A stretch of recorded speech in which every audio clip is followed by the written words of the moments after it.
Hello, Assalamu alaikum. Once again, welcome back to Hasna's Henna Hut. Henna paste എങ്ങനെയാണ് തയ്യാറാക്കിയെടുക്കുന്നതെന്നുള്ളൊരു detailed video ആണ് ഇന്ന് നിങ്ങളായിട്ട് share ചെയ്യുന്നത്. ഈ ഒരു വീഡിയോ ഞാൻ 2 പാർട്ടായിട്ടാണ് അപ്ലോഡ് ചെയ്യുന്നത്. ഇന്നത്തെ പാർട്ടിൽ ഞാൻ ഹെന്ന പേസ്റ്റ് എങ്ങനെയാണ് ഉണ്ടാക്കുന്നതെന്നാണ് കാണിക്കാൻ പോകുന്നത്. ആദ്യമായിട്ട് തന്നെ നമുക്ക് വേണ്ടത് സിഫ്റ്റഡ് ഹെന്ന പൗഡറാണ്. ഹെന്ന പൗഡർ എടുക്കുമ്പോൾ നല്ല ക്വാളിറ്റിയുള്ള ഹെന്ന പൗഡർ തന്നെ യൂസ് ചെയ്യുക. സിഫ്റ്റഡ് ആണെങ്കിൽ അത്രയും നല്ലത്. 200 ഗ്രാം ഹെന്ന പൗഡർ വെച്ചിട്ടാണ് ഞാൻ ഈ ഒരു റെസിപ്പി ചെയ്തേക്കുന്നത്. പക്ഷേ ഈ വീഡിയോയുടെ താഴെ ഞാൻ മെഷർമെൻറ്റ് കൊടുത്തേക്കുന്നത് 100 ഗ്രാമിൻ്റേതാണ് കേട്ടോ. കാരണം ബിഗിനേഴ്സ് ഉണ്ടാക്കുമ്പോൾ എപ്പോഴും ചെറിയ ക്വാണ്ടിറ്റിയിൽ ഉണ്ടാക്കി തുടങ്ങുന്നതാണ് ഏറ്റവും നല്ലത്. ഞാൻ കുറച്ച് കൂടുതൽ ക്വാണ്ടിറ്റിയിൽ ഉണ്ടാക്കുന്നുണ്ട്, പക്ഷേ ഞാൻ കൃത്യമായിട്ട് മെഷർമെൻറ്റ് 100 ഗ്രാമിൻ്റെ വെച്ചിട്ട് താഴെ കൊടുത്തേക്കുന്നുണ്ട് കേട്ടോ. അപ്പോൾ പിന്നെ നമുക്ക് വേണ്ടത് എസൻഷ്യൽ ഓയിലാണ്. 30 ml എസൻഷ്യൽ ഓയിലാണ് യൂസ് ചെയ്യേണ്ടത്. 30 ml എന്ന് പറയുന്നത് 2 ടേബിൾ സ്പൂൺ ആണ് കേട്ടോ. അപ്പോൾ പലതരത്തിലുള്ള എസൻഷ്യൽ ഓയിൽ നമുക്ക് അവൈലബിൾ ആണ്. ലാവൻഡർ, യൂക്കാലിപ്റ്റസ്, ടീ ട്രീ, കച്ച്പത്ത്, അങ്ങനെ പലതരത്തിൽ അവൈലബിൾ ആണ്. ഞാനിവിടെ ടീ ട്രീ എസൻഷ്യൽ ഓയിൽ വെച്ചിട്ടാണ് ഇത് ഉണ്ടാക്കിയേക്കുന്നത്. പിന്നെ നമുക്ക് വേണ്ടത് 30 ഗ്രാം ഷുഗറാണ്. 100 ഗ്രാം ഹെന്ന പൗഡറിന് 30 ഗ്രാം ഷുഗറാണ് അളവ്. പക്ഷേ ഞാൻ എപ്പോഴും 40 ഗ്രാം ആഡ് ചെയ്യാറുണ്ട് കേട്ടോ. അപ്പോൾ നിങ്ങളുടെ ഇഷ്ടത്തിനനുസരിച്ചിട്ട് നിങ്ങൾക്ക് 30 തൊട്ട് 40-നുള്ളിലുള്ള ഏത് അളവിലും നിങ്ങൾക്ക് ഷുഗർ യൂസ് ചെയ്യാം കേട്ടോ. 30 ഗ്രാം ഷുഗർ എന്ന് പറയുന്നത് 2 ടേബിൾ സ്പൂൺ ആണ് കേട്ടോ. പിന്നെ നമുക്ക് വേണ്ടത് സാധാരണ പച്ചവെള്ളമാണ്.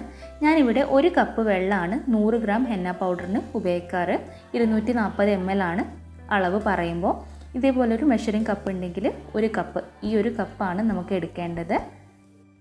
വെള്ളത്തിൻ്റെ അളവ് നിങ്ങൾക്ക് എത്രത്തോളം കൺസിസ്റ്റൻസി വേണോ അതിനനുസരിച്ചിട്ട് കൂട്ടിയും കുറയ്ക്കുകയൊക്കെ ചെയ്യാം കേട്ടോ.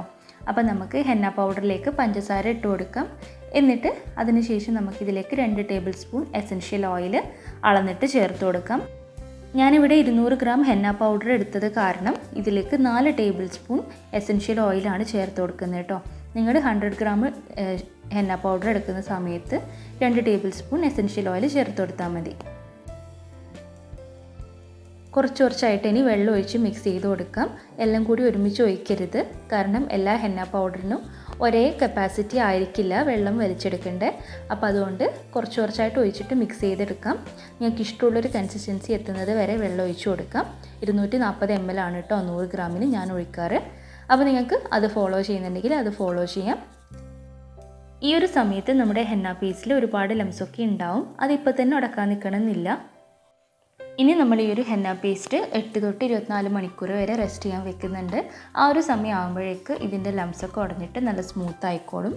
അപ്പോൾ നമുക്ക് വെള്ളം പോരാൻ തോന്നുന്നുണ്ടെങ്കിൽ ആ സമയം നമുക്ക് ആഡ് ചെയ്ത് കൊടുക്കാം.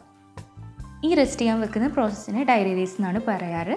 8 മണിക്കൂർ തന്നെ ധാരാളമാണ്, പക്ഷേ ഞാൻ 24 മണിക്കൂർ ഡയറി റൈസിന് വേണ്ടിയിട്ട് വെക്കാറുണ്ട്. അപ്പോൾ കുറച്ചും കൂടി നല്ലതാണ് നമ്മുടെ ഈ ഒരു ഹെന്ന പേസ്റ്റിന് വേണ്ടിയിട്ട്.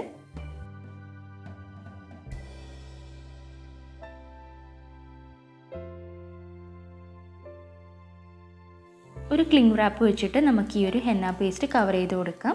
നമ്മളിതിൽ ആഡ് ചെയ്തേക്കുന്ന എസൻഷ്യൽ ഓയിൽ ഇവാപ്പറേറ്റ് ചെയ്ത് പോകാണ്ടിരിക്കാൻ വേണ്ടിയിട്ടാണ് ഈ ഒരു പ്രോസസ്സ് നമ്മൾ ചെയ്യുന്നത്. ക്ലിംഗ് റാപ്പ് കൊണ്ട് ആദ്യം നമുക്ക് ഈ ഒരു ഹെന്ന പേസ്റ്റിനെ ഒന്ന് കവർ ചെയ്ത് കൊടുക്കാം. അതിനുശേഷം വേറൊരു ക്ലിംഗ് റാപ്പ് വെച്ചിട്ട് അതിൻ്റെ മേലെയായിട്ട് നമുക്ക് ഒന്ന് സീൽ ചെയ്ത് കൊടുക്കാം കേട്ടോ.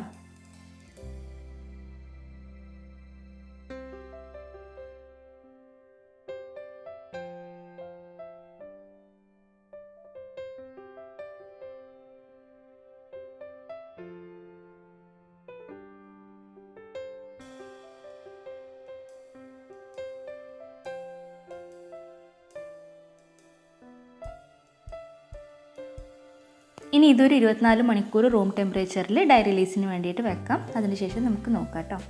അപ്പോൾ നമ്മൾ ഡയറി റിലീസൊക്കെ കഴിഞ്ഞിട്ട് നമുക്ക് 24 മണിക്കൂർ ആയിട്ടുണ്ട്. ഇനി നമുക്കിതൊന്ന് തുറന്ന് നോക്കാം.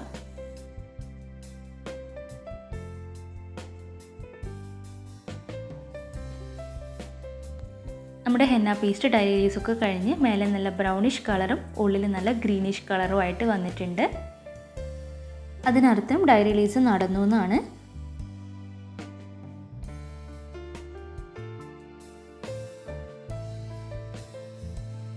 ഈ ഒരു സ്പാച്ചുല വെച്ചിട്ട് തന്നെ ഇതിൻ്റെ ലംസൊക്കെ നമുക്ക് ഉടച്ചെടുക്കാം. പക്ഷേ കുറച്ചും കൂടി നമുക്ക് എളുപ്പത്തിന് വേണ്ടിയിട്ട് ഇതുപോലെ ഒരു ബീറ്റർ കൊണ്ടൊന്ന് അടിച്ചു കൊടുത്താൽ പെട്ടെന്ന് തന്നെ അതിൻ്റെ ലംസൊക്കെ ഉടഞ്ഞ് നല്ല സ്മൂത്തായിട്ടുള്ള പീസ് നമുക്ക് കിട്ടും. അപ്പോൾ നല്ല ക്ലിയർ കട്ട് ഡിസൈൻ നമുക്ക് ഇടാൻ പറ്റും. ഈ ഒരു സമയം വെള്ളം കുറഞ്ഞു പോയെന്ന് തോന്നുകയാണെങ്കിൽ കുറച്ചായിട്ട് വെള്ളം ഒഴിച്ചു കൊടുക്കാം. ഇനി വെള്ളം കൂടി പോവുകയാണെങ്കിൽ ഹെന്ന പൗഡർ ഇതിൽ ആഡ് ചെയ്ത് മിക്സ് ചെയ്ത് കൊടുത്താൽ മതി. ഹെന്ന പൗഡർ ഇതിലേക്ക് ആഡ് ചെയ്ത് കൊടുക്കുന്ന സമയത്ത് അരിച്ചിട്ട് ചേർക്കാൻ വേണ്ടിയിട്ട് ശ്രദ്ധിക്കുക കേട്ടോ. ഹെന്ന പേസ്റ്റിലേക്ക് സ്പാച്ചിൽ ഒന്ന് അമർത്തി മേലേക്ക് വലിക്കുന്ന സമയത്ത് മിനിമം 4 ഇഞ്ച് ലെങ്ത്തിലെങ്കിലും പേസ്റ്റ് നമ്മുടെ കൂടെ വരണം. അതാണ് ഏറ്റവും നല്ല കൺസിസ്റ്റൻസി. ഇനി ഹെന്ന കോൺ ഫില്ലിങ്ങും റോളിങ്ങും ഒക്കെ നെക്സ്റ്റ് വീഡിയോയിൽ ഇൻക്ലൂഡ് ചെയ്യാം. ഇന്നത്തെ വീഡിയോയെക്കുറിച്ചുള്ള നിങ്ങളുടെ അഭിപ്രായവും നിങ്ങളുടെ സംശയങ്ങളും താഴെ കമൻറ്റ് ബോക്സിൽ തന്നെ അറിയിക്കുക. വീഡിയോ ഇഷ്ടമാവുകയാണെങ്കിൽ ലൈക്ക് ചെയ്യാനും ഷെയർ ചെയ്യാനും അതുപോലെ നിങ്ങൾ എൻ്റെ ചാനൽ ആദ്യമായിട്ട് കാണുന്നവരാണെങ്കിൽ സബ്സ്ക്രൈബ് ചെയ്യാനും മറക്കരുത് കേട്ടോ. ബ്രൈഡൽ ഹെന്ന കോൺസ് അവൈലബിൾ ആണ്, ഷിപ്പിങ്ങും അവൈലബിൾ ആണ്. നിങ്ങൾക്ക് ഓർഡർ ചെയ്യണമെന്നുണ്ടെങ്കിൽ ഇൻസ്റ്റഗ്രാം അല്ലെങ്കിൽ ഫേസ്ബുക്കിൽ എന്നെ കോൺടാക്റ്റ് ചെയ്യാം. പുതിയൊരു വീഡിയോ ആയിട്ട് നമുക്ക് വീണ്ടും കാണാം. Till then take care. Thank you.